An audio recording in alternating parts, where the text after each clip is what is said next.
Hey guys, welcome back to my channel. In today's video, I'm going to show you how to fix Google Wallet tap to pay not working. If your phone isn't paying the terminal, don't worry.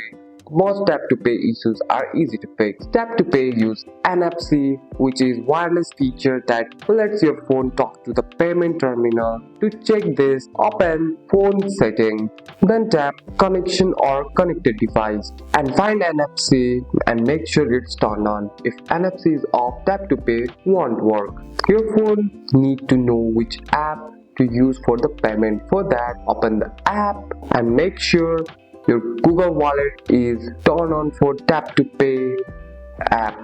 Open Google Wallet and look at your card. The card is active, it hasn't expired, there are no error message. If there is a problem, remove the card and add it again. You can also hold the back of your phone near to the terminal. Keep it still for a second or two. Wait for the confirmation vibration or the sound. Sometimes it just needs better position. And that's it. That's all for today's video, guys. If you found this video helpful, drop a like and subscribe for more videos. Thanks for watching. See you in the next one.